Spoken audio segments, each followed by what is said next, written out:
bersamamu Bapa, jadikanku bejanamu untuk memuliakanmu. Terima kasih Bapa di sorga, karena ini kerinduan kami malam hari ini Tuhan. Biarlah kami boleh mengiring Engkau seumur hidup kami Tuhan, untuk memuliakan nama-Mu. Seluruh hidup kami persembahkan kepada Engkau Tuhan. Malam hari ini Tuhan, di tengah-tengah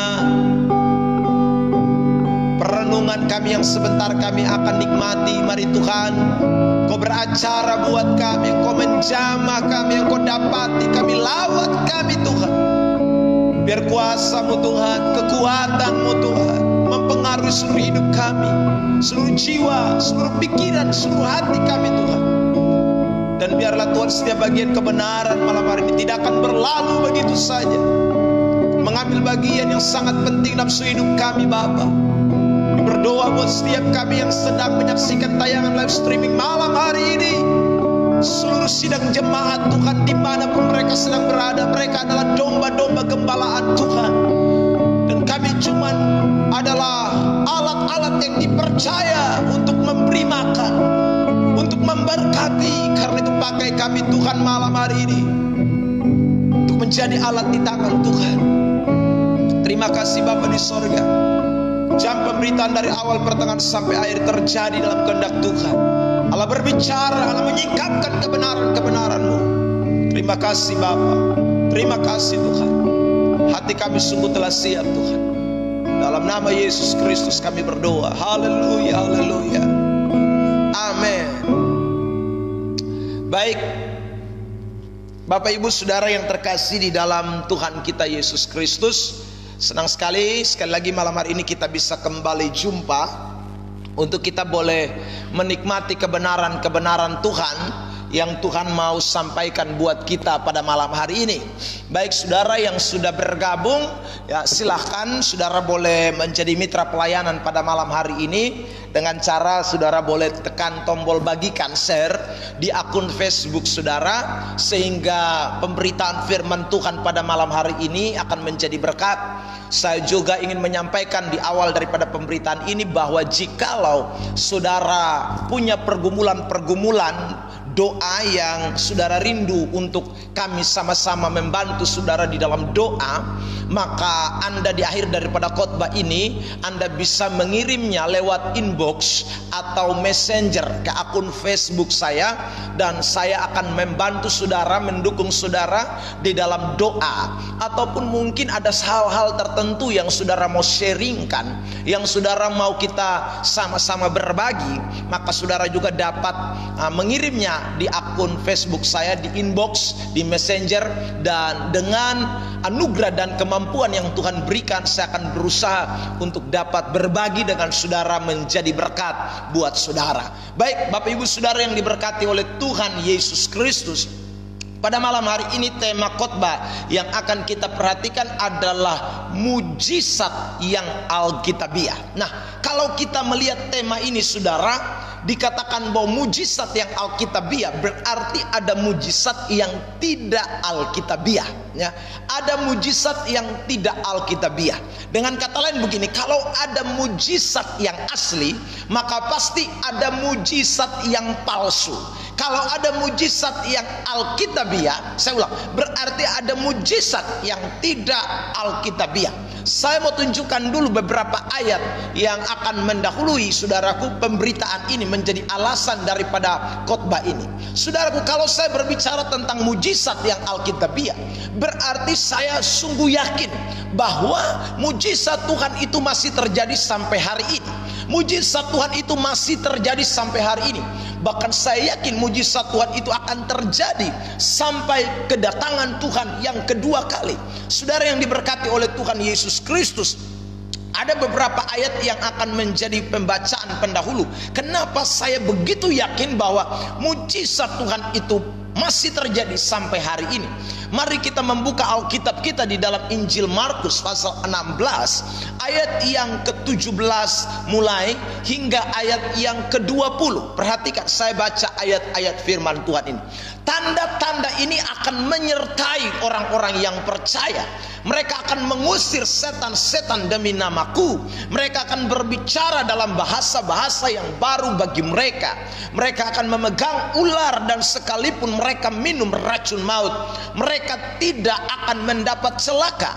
Mereka akan meletakkan tangannya atas orang sakit, dan orang itu sembuh. Sesudah Tuhan Yesus berkata demikian kepada mereka, terangkatlah ia ke sorga, lalu ia duduk di sebelah kanan Allah. Mereka pun pergilah memberitakan Injil ke segala penjuru, dan Tuhan turut bekerja dan meneguhkan firman itu dengan tanda-tanda yang menyertainya.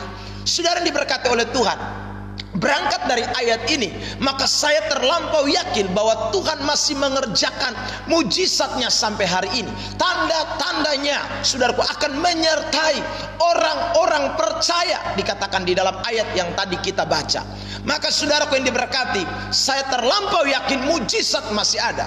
Tetapi saya juga ingin menyampaikan bahwa mujizat yang saya percayai, mujizat yang harus kita percayai adalah mujizat yang alkitabiah. Sekalipun mujizat masih terjadi, tapi kita harus tahu ada mujizat-mujizat yang tidak alkitabiah. Ada mujizat-mujizat yang palsu. Dari mana kita tahu bahwa ada mujizat-mujizat palsu? Sekarang saya tunjukkan beberapa ayat untuk kita perhatikan tentang mujizat-mujizat yang palsu. Dikatakan begini dalam Injil Matius 7 ayat yang ke-22 dan ayat yang sampai ayat yang ke-24. Ya, saya bacakan firman Tuhan. Ayat 22. Pada hari terakhir banyak orang akan berseru kepadaku, Tuhan, Tuhan, bukankah kami bernubuat demi namamu, dan mengusir setan demi namamu, dan mengadakan banyak mujizat demi namamu juga? Ayat yang ke-23. Pada waktu itulah aku akan berterus terang kepada mereka dan berkata, aku tidak pernah mengenal kamu. Nyala daripadaku kamu sekalian pembuat kejahatan. Jadi saudara perhatikan di dalam ayat yang tadi jelas dikatakan bahwa hari-hari terakhir akan ada orang yang bernubuat, akan ada orang yang mengusir setan, akan ada orang yang mengadakan mujizat. Tetapi Tuhan berkata, kamu sekalian pembuat kejahatan. Kalau kita memperhatikan kontekstual daripada pembahasan ini, jelas Yesus sedang berbicara tentang nabi-nabi palsu. Nah, kalau nabinya saja palsu, berarti mujizatnya juga palsu. Kalau nabinya saja palsu, maka mujizatnya juga palsu. Maka saya sebut ini adalah mujizat yang tidak alkitabiah. Inilah mujizat yang palsu. Saudara, Matius 24 ayat 24. Sebab Mesias-Mesias palsu dan nabi-nabi palsu akan muncul, dan mereka akan mengadakan tanda-tanda yang dahsyat dan mujizat-mujizat, sehingga sekiranya mungkin mereka menyesatkan orang-orang pilihan juga. Dikatakan begini, Mesias-Mesias palsu, nabi-nabi palsu muncul, dan kemudian mengadakan tanda-tanda dan mujizat-mujizat yang palsu. Saudaraku yang diberkati oleh Tuhan, ya. Ini untuk apa? Untuk menyesatkan. Berarti saya ulang, inilah mujizat yang tidak alkitabiah. Masih 2 Tesalonika 2 ayat 9 sampai dengan ayat 10.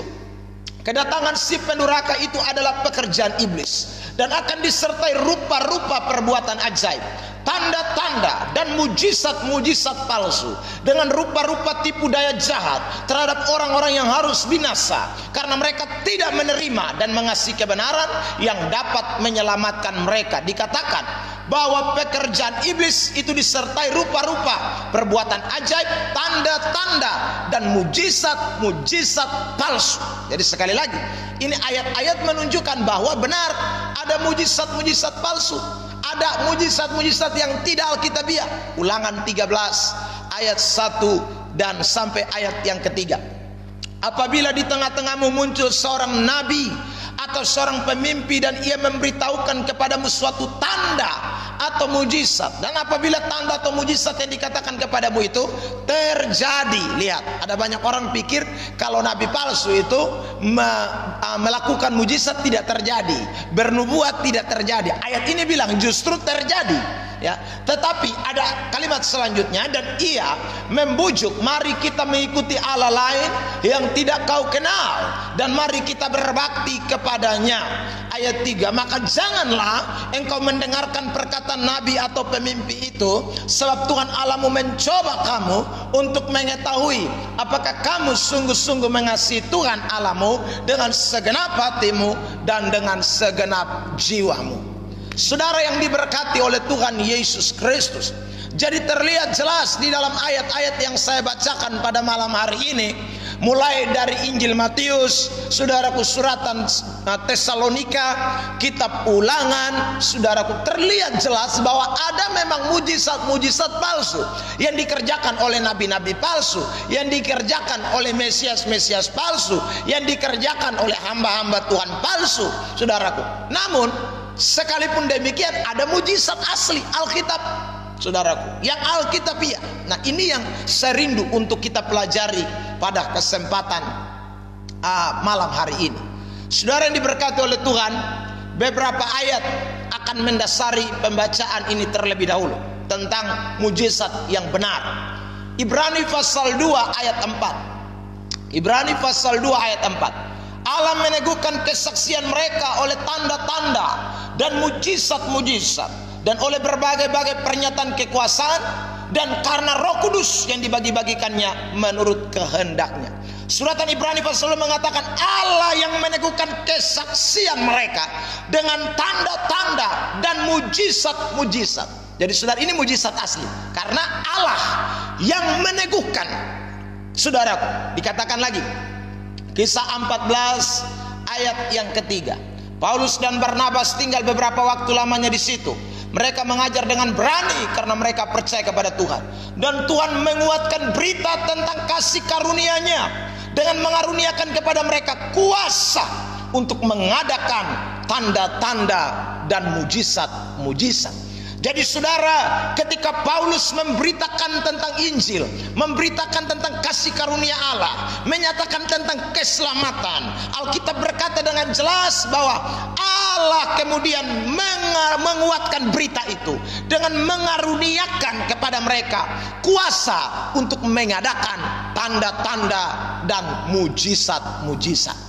Saya percaya saudaraku yang diberkati oleh Tuhan, ini yang harus terjadi hari-hari ini. Jadi saudara, kesaksian kita, pemberitaan kita, apa yang kita sampaikan, apa yang kita beritakan, saudara, diteguhkan. Allah yang meneguhkan, Allah yang kemudian menyatakannya dengan, saudaraku, meneguhkan lewat kesaksian kita itu dengan mujizat-mujizat, tanda-tanda yang heran itu menyertai kita. Saudaraku yang diberkati, satu ayat lagi, Kisah 5 ayat 12. Dan oleh rasul-rasul diadakan banyak tanda dan mujizat di antara orang banyak. Semua orang percaya selalu berkumpul di serambi Salomo dalam persekutuan yang erat. Jadi saudara, memang mujizat-mujizat Tuhan itu luar biasa terjadi. Ya saudara, Tuhan menyatakan itu untuk meneguhkan, untuk menguatkan berita-berita Injil yang disampaikan oleh para rasul-rasul. Dan saya percaya hari ini juga, kalau saudara menjadi orang Kristen, setia kepada Tuhan, beritakan Injil, lakukan kebenaran, Tuhan juga akan meneguhkannya dengan melakukan tanda-tanda, melakukan mujizat-mujizat dalam hidup saudara dan saya. Nah, sekarang kita akan memperhatikan ayat khusus, ya, Kisah 5 ayat 12. Saya mau bahas bagian kebenaran ini secara kontekstual. Perhatikan di ayat 12 tadi, dan oleh rasul-rasul diadakan banyak tanda dan mujizat di antara banyak orang. Semua orang percaya selalu berkumpul di serambi Salomo dalam persekutuan yang erat. Saudara yang diberkati oleh Tuhan Yesus Kristus, ayat 12 ini kita temukan ada pada perikop, saudaraku, ayat 1 sampai dengan ayat 12, dan dia adalah ayat penutup, saudaraku. Setelah itu, kalau kita memperhatikan lanjutan di ayat yang ke-13, sebenarnya cerita ini bersambungan atau sinkronis satu dengan yang lainnya. Saudara diberkati, karena itu saya mau ajak kita untuk memperhatikan secara kontekstual. Artinya ayat sebelumnya, ayat 12 sebelumnya dan ayat sesudahnya kita akan perhatikan untuk memahami tentang mujizat yang alkitabiah itu seperti apa. Sebab kalau kita hanya baca ayat 12 saja, saudara yang diberkati, ini kita sampai kepada sebuah klimaks, kita sampai kepada sebuah tujuan akhir, di mana rasul-rasul itu mengadakan mujizat dan orang menjadi percaya. Kita tidak mengetahui apa latar belakang, apa maksud, apa kemauan Tuhan, apa yang Alkitab katakan sehubungan dengan mujizat-mujizat ini. Nah, karena itu saya mau kita mempelajari bagian ini. Saudaraku, menarik sekali karena kisah 5 ayat 12 ini dimulai dengan kata dan. Berarti saudara, ini merupakan sambungan dari ayat 11, ayat 10 dan ayat-ayat sebelumnya. Mari kita perhatikan saudaraku yang diberkati oleh Tuhan, ayat-ayat sebelumnya. Kalau kita memperhatikan secara kronologis atau kontekstual, maka sebelum dikatakan di ayat 12 itu bahwa rasul-rasul itu mengadakan banyak tanda dan mujizat-mujizat, ada satu peristiwa yang terjadi di sana. Peristiwa yang terjadi di sana adalah peristiwa bagaimana Ananias dan Safira, saudaraku, melakukan sesuatu yang tidak berkenan kepada Tuhan dengan menyembunyikan sebagian daripada hasil penjualan tanah yang mereka sudah sepakati mereka mau beri kepada Tuhan, tetapi kemudian di dalam realitanya, di dalam aplikasinya mereka kemudian membohongi, mereka kemudian mendustai Roh Kudus, kata Alkitab, sehingga kemudian Petrus datang dan kemudian Petrus menegur. Waktu Petrus menegur, saudara yang diberkati, maka kita ketahui dalam cerita itu Ananias putus napas, Ananias mati, begitu juga dengan Safira, kemudian dua-duanya meninggal, dua-duanya mati. Saudara yang diberkati oleh Tuhan, ya, ini sesuatu yang sangat tegas, sesuatu yang sangat tidak kompromi. Ada sebuah pemberesan. Setelah pemberesan itulah kemudian saudaraku dikatakan di ayat 12, dan oleh rasul-rasul diadakan banyak tanda-tanda dan mujizat di antara orang banyak. Saudara yang diberkati, saya melihat ini sesuatu yang menarik. Mengapa demikian? Karena saudara, rupanya Tuhan cenderung memperhatikan sesuatu ketimpangan, sesuatu yang namanya dosa itu lebih prioritas, lebih utama daripada yang namanya mujizat. Jadi sebelum mujizat saudaraku dilakukan, rasul-rasul mengadakan tanda-tanda yang heran, yang luar biasa. Saudaraku, mungkin itu menyembuhkan orang sakit, mungkin itu saudaraku menyembuhkan orang yang buta, mungkin itu menyembuhkan orang yang lumpuh dan lain sebagainya. Tetapi sebelum mujizat-mujizat itu terjadi, ada sebuah fenomena, ada sebuah kegiatan, ada satu hal yang terjadi di sebelumnya, yaitu bagaimana Tuhan berperkara dengan dosa. Tuhan membereskan sebuah ketimpangan yang terjadi pada waktu itu di gereja mula-mula. Saudara yang diberkati oleh Tuhan Yesus Kristus, maka saya mau kasih kesimpulan begini. Hal yang pertama, mujizat yang alkitabiah itu adalah ketika saudara yang diberkati oleh Tuhan, dosa menjadi sesuatu yang terlebih dahulu dibereskan, atau dosa menjadi sesuatu yang terlebih dahulu diselesaikan. Urusan mujizat urusan kedua. Urusan yang pertama adalah urusan pemberesan dosa. Urusan yang pertama adalah bagaimana dosa diselesaikan. Urusan yang pertama adalah bagaimana dosa diampuni. Urusan yang pertama adalah bagaimana dosa harus dinyatakan. Baru mujizat. Saudara yang diberkati oleh Tuhan, saya punya beberapa ayat perbandingan yang saya mau tunjukkan pada malam hari ini, Bapak Mama saudara yang diberkati oleh Tuhan. Mari kita lihat ya, saudara, Matius pasal 9 ayat yang kedua. Saya bacakan Matius 9 ayat yang kedua. Injil Matius 9 ayat 2. Maka dibawa oranglah kepadanya seorang lumpuh yang terbaring di tempat tidurnya. Ketika Yesus melihat iman mereka, berkatalah ia kepada orang lumpuh itu, percayalah hai anakku, dosamu sudah diampuni. Ayat 5. Saudaraku yang diberkati, manakah lebih mudah mengatakan dosamu sudah diampuni, atau mengatakan bangunlah dan berjalanlah? Manakah lebih mudah mengatakan dosa sudah diampuni, atau bangunlah dan berjalanlah? Jadi saudara, seolah-olah ada perbandingan di sini. Mujizat itu bangunlah dan berjalanlah, tetapi yang satu dosamu, ini artinya pemberesan. Dosamu sudah diampuni. Saudara yang diberkati, ingat. Jadi saya mau katakan bahwa Alkitab ketika berbicara tentang mujizat, Alkitab sekali lagi menekankan betapa pentingnya pemberesan dosa. Alkitab menekankan betapa pentingnya pemberesan hidup ini, saudaraku yang diberkati. Karena pemberesan hidup ini adalah mujizat terbesar dalam hidup saudara dan saya, dibandingkan dengan kesembuhan-kesembuhan yang secara jasmani, kesembuhan-kesembuhan secara fisik. Ini dosa lebih penting, saudaraku, dibereskan terlebih dahulu. Yohanes, mari kita lihat ayat ini lagi, ayat perbandingan. Yohanes pasal yang kelima ayat 14. Kemudian Yesus bertemu dengan dia dalam bait Allah, lalu berkata kepadanya, engkau telah sembuh, jangan berbuat dosa lagi, supaya padamu jangan terjadi yang lebih buruk. Jadi saudara lihat ya, jadi Tuhan mau orang betul-betul mengalami sebuah pembaharuan, mengalami sebuah pemberesan. Saya ulang, mujizat yang alkitabiah itu adalah kalau dosa terlebih dahulu sudah dibereskan, dosa sudah lebih dulu diselesaikan, dosa terlebih dahulu sudah diampuni, dosa terlebih dahulu sudah dilepaskan, baru orang itu mengalami mujizat. Itulah mujizat yang alkitabiah. Saudara yang diberkati oleh Tuhan Yesus Kristus, karena itu dimanapun Anda sedang menyaksikan tayangan pada malam hari ini, saya mau berbagi, saya mau sampaikan kepada saudara.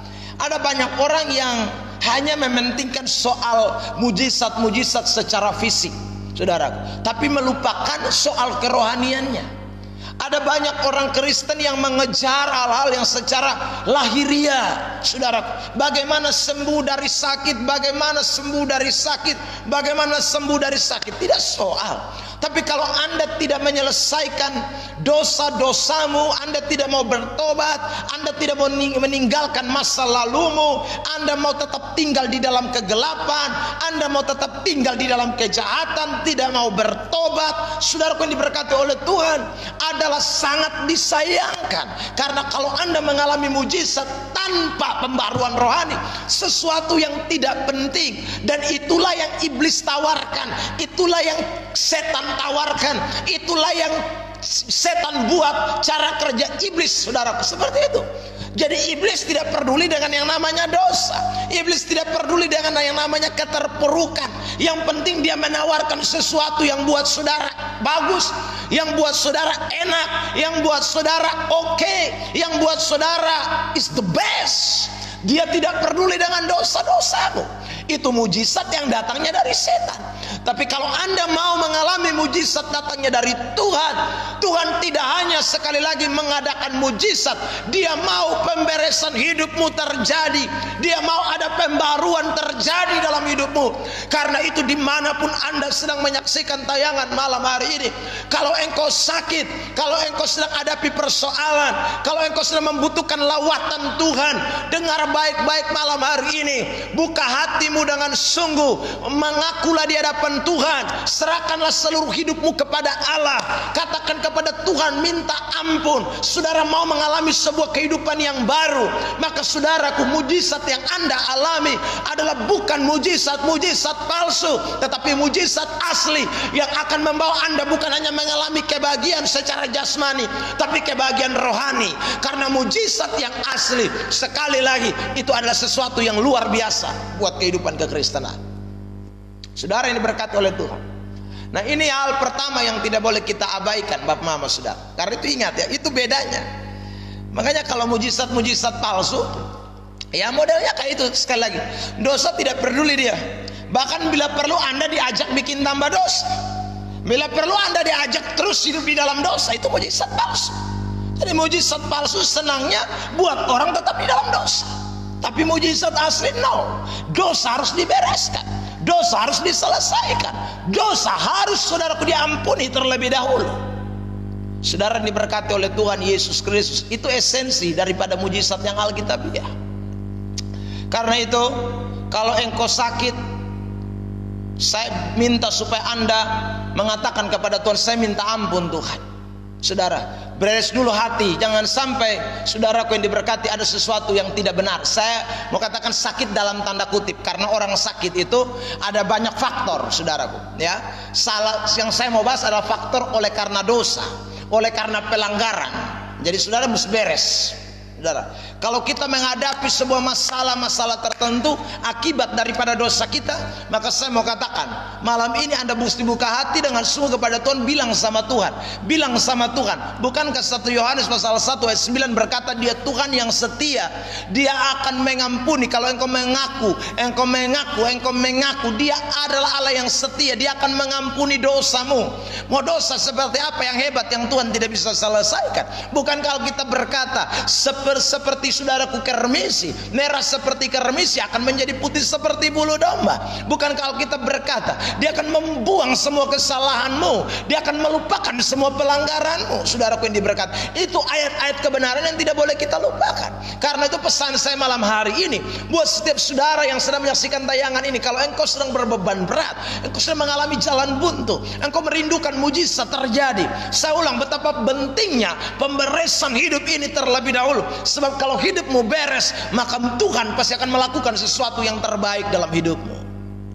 Saudara yang diberkati oleh Tuhan, Alkitab juga berkata di dalam kitab Yesaya pasal yang ke-55, saudaraku yang diberkati, saya bacakan buat kita ya. Pasal 59, pasal 59 ayat 1 mulai. Sesungguhnya tangan Tuhan tidak kurang panjang untuk menyelamatkan, dan pendengarannya tidak kurang tajam untuk mendengar. Tetapi yang merupakan pemisah antara kamu dan Allahmu ialah segala kejahatanmu, dan yang membuat Dia menyembunyikan diri terhadap kamu sehingga Ia tidak mendengar ialah segala dosa. Makanya dosa harus beres. Saudara diberkati oleh Tuhan. Karena itu saya ulang, Tuhan begitu peduli dengan yang namanya dosa. Dia mau kita selesai. Maka saudaraku, mujizatnya pasti ada. Yang kedua, ketika kita berbicara tentang mujizat yang alkitabiah, saudara diberkati oleh Tuhan Yesus Kristus, mujizat yang alkitabiah itu mujizat yang tidak bisa lepas dari sebuah hubungan dengan Tuhan. Ya, hubungan dengan Tuhan itu lebih penting. Jadi saudara diberkati, beda ya. Kalau mujizat yang tidak alkitabiah, mujizat yang datangnya dari setan, membuat saudara jauh dari Tuhan, membuat saudara tidak dekat dengan Tuhan, membuat saudara berpaling kepada Allah-Allah lain. Seperti yang tadi kita sudah baca di dalam kitab Ulangan pasal 13. Saya mau baca ulang ayat itu ya. Saudara yang baru bergabung mungkin saudara bisa ikut membaca ayat ini. Kitab Ulangan pasal yang ke-13. Saudara yang diberkati, lihat ayat firman Tuhan ini saya bacakan buat kita. Ayat 1 sampai ayat 3. Apabila di tengah-tengahmu muncul seorang nabi atau seorang pemimpi, dan ia memberitahukan kepadamu suatu tanda atau mujizat, dan apabila tanda atau mujizat yang dikatakan kepadamu itu terjadi, dan ini penting sekali, ia membujuk mari kita mengikuti Allah lain yang tidak kau kenal, dan mari kita berbakti kepadanya. Dikatakan ayat 23, ayat 13 ayat 3, maka janganlah engkau mendengarkan perkataan nabi atau pemimpi itu, sebab Tuhan Allahmu mencoba kamu untuk mengatakan apakah kamu sungguh-sungguh mengasihi Tuhan Allahmu dengan segenap hatimu dan dengan segenap jiwa. Jadi saya lihat mujizat palsu itu membawa hubungan orang dengan Tuhan tambah jauh, membujuk orang untuk saudaraku lari dari Tuhan, membujuk orang untuk saudaraku tidak dekat dengan Tuhan. Mujizat palsu itu yang terjadi, saudaraku yang diberkati oleh Tuhan. Jadi ingat, kalau sampai kita mengalami mujizat-mujizat yang palsu, hubungan kita dengan Tuhan akan tambah jauh. Tapi kalau kita mengalami mujizat yang asli, saudara, Tuhan mau setiap orang yang mengalami mujizat, dia bukan semakin jauh, tambah dekat, tambah dekat, tambah dekat. Saudara diberkati oleh Tuhan Yesus Kristus. Kalau kita membaca Kisah Rasul pasal tadi, kita menemukan di ayat yang jelas, kita baca ayat pokok kita pasal 5 tadi, saudaraku, ayat yang ke-12. Dikatakan begini, dan oleh rasul-rasul diadakan banyak tanda dan mujizat di antara orang banyak. Semua orang percaya selalu berkumpul di serambi Salomo dalam persekutuan yang erat. Jadi sudah lihat, oleh karena mujizat dan tanda-tanda itu, banyak orang berkumpul di serambi Salomo, dan itu bukan baru terjadi di pasal 5. Saya mau bandingkan beberapa ayat sebelumnya, Bapak Ibu Saudara. Mari kita lihat Kisah 1 ayat 14 juga sama. Mereka semua bertekun dengan sehati dalam doa bersama-sama, saudaraku. Dan beberapa perempuan serta Maria ibu Yesus dan dengan saudara-saudara Yesus. Lalu kemudian saudaraku ini berkati, Kisah pasal 2 ayat 42. Mereka bertekun dalam pengajaran rasul-rasul dan dalam persekutuan. Mereka selalu berkumpul untuk memecahkan roti dan berdoa. Pasal 4 ayat 32. Adapun kumpulan orang yang telah percaya itu, mereka sehati dan sejiwa, dan tidak seorang pun yang berkata bahwa sesuatu dari kepunyaannya adalah miliknya sendiri, tapi segala sesuatu adalah kepunyaan mereka bersama. Sudah lihat ya, ayat-ayat yang saya baca ini adalah ayat-ayat yang mengatakan bahwa hidup dengan Tuhan itu adalah gaya hidup yang sudah dimiliki oleh orang-orang percaya pada waktu itu. Jadi bukan karena mujizat, bukan karena tanda-tanda lalu mereka dekat kepada Tuhan. Tetapi saudaraku yang diberkati, rupanya memang mereka sudah punya gaya hidup yang dekat dengan Tuhan. Tambah lagi dia mengalami mujizat-mujizat, dia tambah dekat lagi dengan Tuhan. Saudara yang diberkati oleh Tuhan. Nah, ini ciri orang yang sungguh-sungguh mengalami mujizat yang asli. Sekali lagi, kalau mujizat yang palsu, orang tadi dekat dengan Tuhan, lama-lama jauh dari Tuhan. Kalau mujizat yang palsu, tadinya dia setia dengan Tuhan, lama-lama dia tidak setia lagi dengan Tuhan. Kalau mujizat yang asli tidak, orang itu akan setia, tambah setia, tambah setia. Tadinya tidak setia, jadi setia. Tadinya jauh dari Tuhan, dekat dengan Tuhan. Itu namanya mujizat yang dari Tuhan. Saudara yang diberkati oleh Tuhan Yesus Kristus. Jadi hari ini kita perlu memahami tentang kebenaran ini, Bapak Ibu Saudara yang diberkati oleh Tuhan. Adakah saudara sudah mengalami mujizat yang Tuhan berikan? Saya ulang, kalau Anda mengalami mujizat yang Tuhan berikan, Anda tidak akan bisa bergeser dari Tuhan. Anda akan begitu mengasihi Tuhan, Anda akan begitu mencintai Tuhan. Hubungan Anda dengan Tuhan akan begitu dekat, karena tidak ada yang bisa memisahkan saudara dari kasih Kristus. Saudara akan semakin melekat dengan Tuhan, saudaraku yang diberkati. Nah, itulah orang-orang yang mengalami mujizat dari Tuhan. Jadi beda ya, saya ulang, mujizat palsu bikin jauh, mujizat asli bikin dekat. Jadi saudara yang diberkati, kalau orang sakit sembuh tapi tidak pernah datang lagi ibadah, orang sudah alami keberkatan tapi justru jauh dari Tuhan, saya curiga yang dia alami bukan berkat dan mujizat dari Tuhan. Karena orang kalau mengalami mujizat dari Tuhan, seharusnya dia disadarkan, dia semakin memahami, aduh Tuhan, saya tidak bisa hidup tanpa Engkau, hanya Engkau sajalah sumber kehidupan.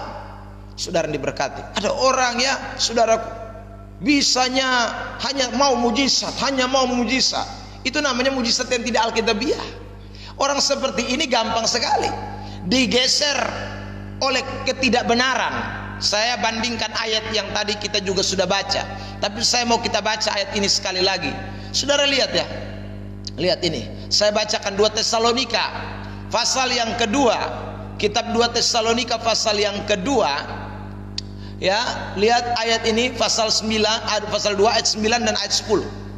Kedatangan si pendurhaka itu adalah pekerjaan iblis, dan akan disertai rupa-rupa perbuatan ajaib, tanda-tanda dan mujizat-mujizat palsu, dan dengan rupa-rupa tipu daya jahat terhadap orang-orang yang harus binasa, karena mereka tidak menerima dan mengasihi kebenaran yang dapat menyelamatkan mereka. Jadi kebenaran firman Tuhan yang mendorong mereka, yang mengajak mereka untuk setia, mereka tidak kasihi.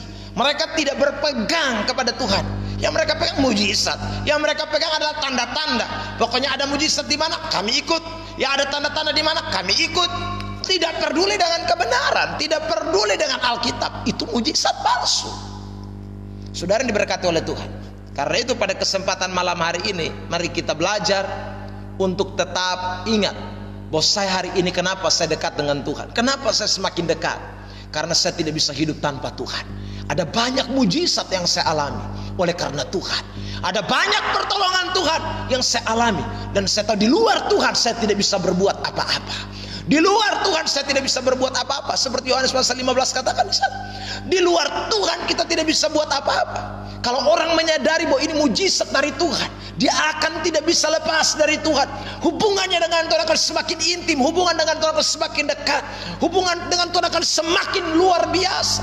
Karena dia tahu bahwa tanpa Tuhan dia tidak bisa buat apa-apa.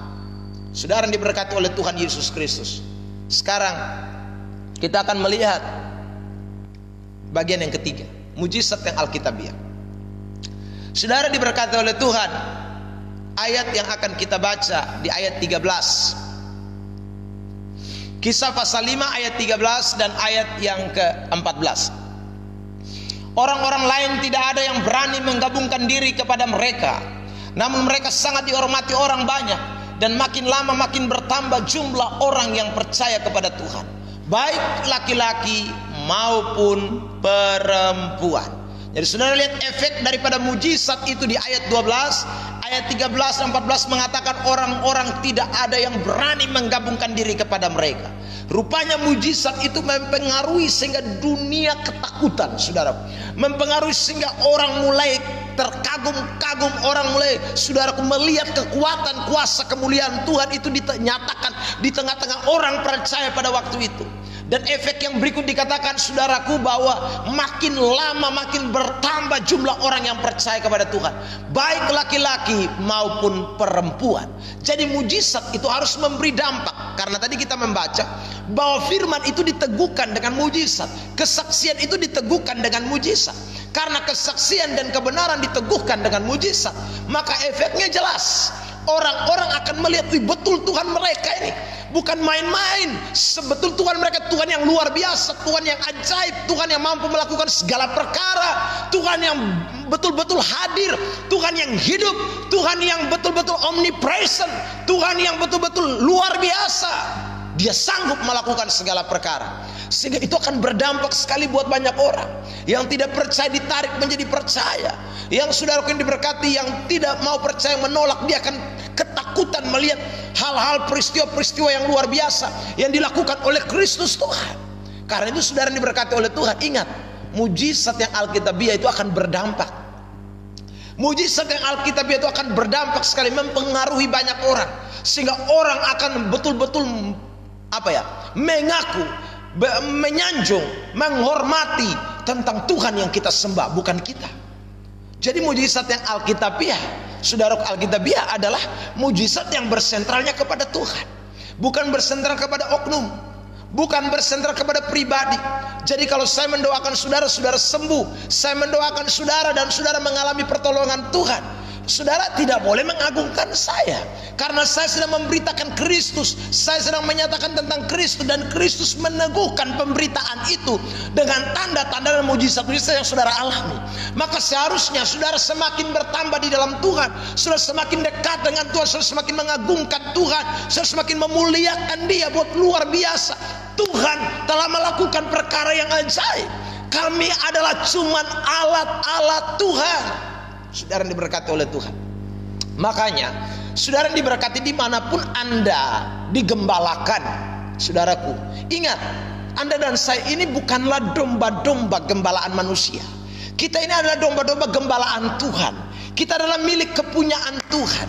Ada banyak orang yang sudah mulai tidak lagi memfokuskan, mensentralkan hidupnya kepada Yesus, saudaraku yang diberkati, tapi kepada manusia, kepada orang-orang yang dianggap dapat melakukan sesuatu.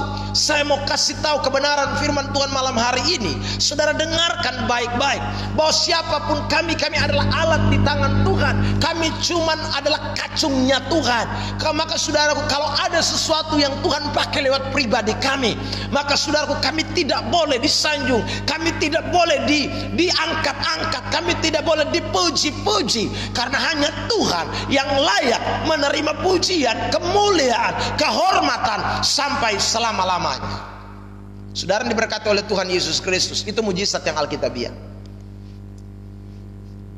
Jadi tidak boleh ada orang yang mengatakan pendeta A sembuhkan saya, pendeta B sembuhkan saya, hamba Tuhan A sembuhkan saya, hamba Tuhan C sembuhkan saya.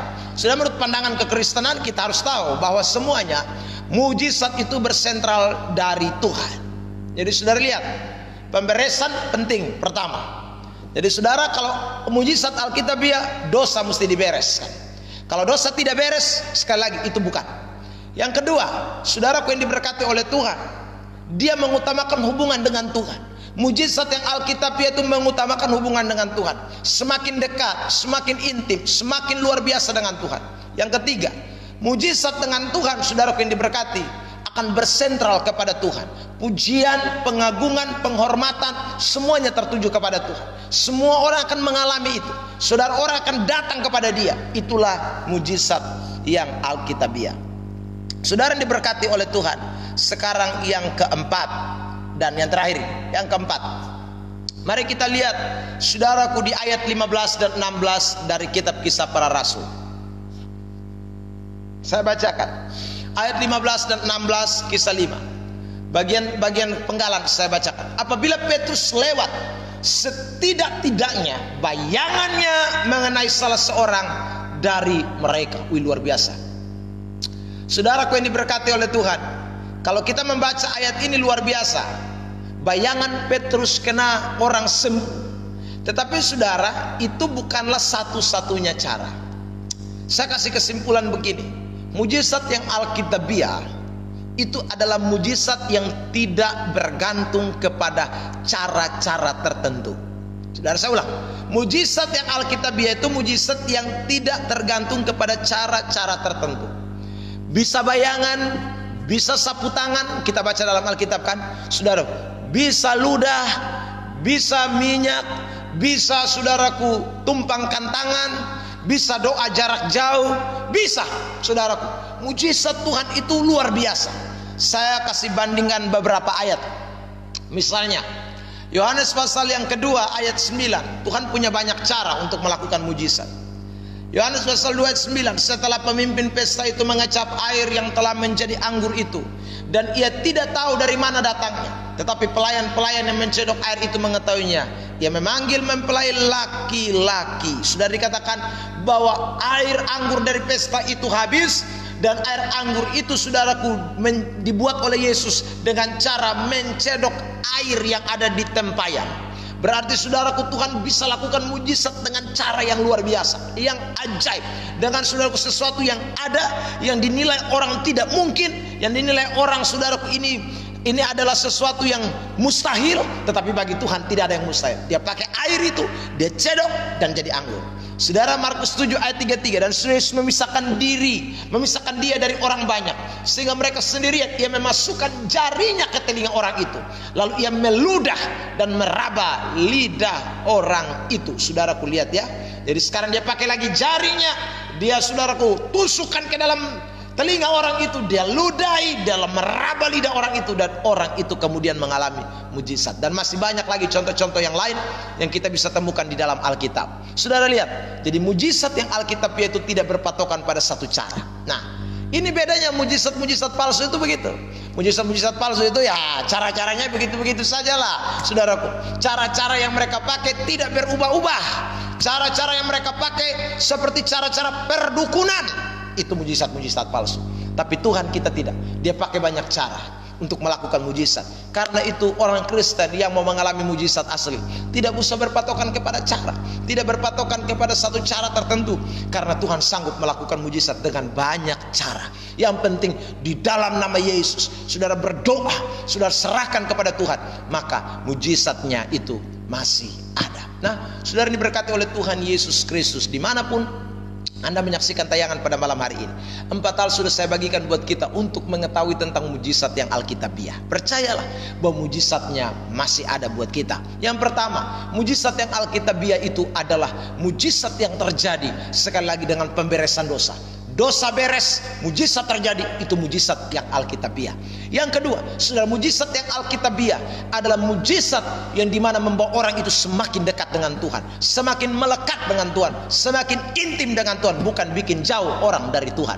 Yang ketiga, mujizat yang alkitabiah yang Tuhan inginkan, yang berbeda dengan mujizat-mujizat palsu, adalah saudaraku yang diberkati, bukan orangnya, bukan oknum yang melakukannya, tapi Tuhan. Dia harus dipuji, dihormati, ditinggikan di atas segala-galanya. Dan yang empat, kita perhatikan saudaraku, mujizat Tuhan itu terjadi dalam banyak cara. Tuhan punya kreativitas, Tuhan punya saudaraku sejumlah cara, ribuan cara, ratusan bahkan miliaran cara untuk dapat melakukan mujizatnya buat saudara dan saya. Kiranya Tuhan memberkati kita sehingga hari lepas hari jangan ragu, mujizat Tuhan masih ada. Tetapi ingat, ada dua jenis mujizat. Saudara pilih yang mana? Mujizat Tuhan atau mujizat palsu? Hati-hati, kita bisa membedakan. Hari ini dengan kebenaran ini menolong saudara untuk bisa membedakan mana yang asli, mana yang palsu, mana yang betul-betul kebenaran Tuhan, mana yang sungguh-sungguh adalah Tuhan punya, dan mana yang bukan. Kita harus tolak, karena itu akan membawa saudara kepada hal-hal yang tidak menyenangkan Tuhan. Tuhan Yesus memberkati kita sekalian. Sekali lagi, di penghujung daripada perjumpaan kita malam hari ini, jikalau saudara punya pergumulan-pergumulan, kami sebagai alat Tuhan, kami akan turut mendukung saudara dalam doa. Dengan cara saudara berkirim ke inbox saudaraku, maka kami akan turut mendoakan saudara, dan pastikan bahwa saudara akan diberkati oleh Tuhan lewat setiap dukungan-dukungan doa kami. Ataupun saudara ada sesuatu yang sudah mau sharekan dengan saya, saudara boleh kirim ke inbox messenger, dan kami akan berusaha untuk berbagi dengan saudara sesuai dengan apa yang Tuhan taruh dalam hidup kami, dan kami akan menjadi berkat buat saudara dimanapun saudara berada. Pastikan bahwa kita akan ketemu lagi di lain kesempatan dengan tema, dengan kebenaran-kebenaran yang baru yang akan meneguhkan kita sekalian. Saya juga terus berdoa buat saudara yang sudah mengirimkan beberapa hal yang saudara minta untuk kami dukung dalam doa. Saya juga mohon maaf jikalau ada kekurangan-kekurangan saya di dalam menjawab sejumlah pertanyaan-pertanyaan saudara yang saudara berikan ke lewat inbox. Saya juga mohon maaf kalau saudaraku mungkin kurang puas. Sekali lagi, itu keterbatasan saya, tetapi saudaraku, saya berusaha untuk melakukan yang terbaik, untuk memberi yang terbaik sesuai dengan anugerah yang Tuhan berikan kepada saya. Tuhan Yesus memberkati kita sekalian. Mari kita tunduk kepala dan kita berdoa. Bapa di sorga, malam hari ini Tuhan dapati setiap pribadi lepas pribadi dimanapun sedang menyaksikan tayangan live streaming pada malam hari ini. Hamba sudah berhenti bicara atas nama-Mu Tuhan, tapi Tuhan, Engkau tidak akan pernah berhenti. Kuasa-Mu, mujizat-Mu masih ada. Hamba berdoa di dalam nama Yesus, setiap mereka yang ada dalam pergumulan, secara khusus yang sudah mengirimkan pergumulan-pergumulan mereka lewat akun Facebook hamba-Mu, hamba berdoa dalam nama Yesus. Malam hari ini kami nyatakan, Tuhan, Engkau berkuasa dalam hidup kami. Kami nyatakan bahwa Engkau sanggup melakukan segala sesuatu yang luar biasa atas umat-umat-Mu dimanapun mereka berada, baik Tuhan yang ada di kota ini, baik yang ada di provinsi ini, baik yang ada Tuhan di daerah-daerah lain, dimanapun kami doakan malam hari ini, biar kuasa Tuhan dinyatakan, mujizat Tuhan dinyatakan. Yang sakit oleh perkenanan Tuhan disembuhkan, yang lemah dikuatkan, yang susah dihiburkan, yang sedang membutuhkan jalan keluar di dalam nama Yesus, Tuhan berikan. Kami tidak mungkin sebut satu persatu karena begitu banyak mereka yang merindukan dukungan doa, tapi kami percaya Tuhan tahu, Tuhan kenal. Dan ketika hamba sedang berdoa, Tuhan sedang beracara buat setiap pribadi lepas pribadi di penjuru dunia manapun, di ujung daerah manapun, Tuhan, Engkau jangkau mereka pada malam hari ini. Dan hamba berdoa dalam nama Yesus, Tuhan, kekuatan Tuhan itu, mujizat Tuhan itu boleh nyata atas setiap pribadi lepas pribadi. Terima kasih Bapa di sorga, kami bersyukur buat anugerah-Mu Tuhan pada malam hari ini.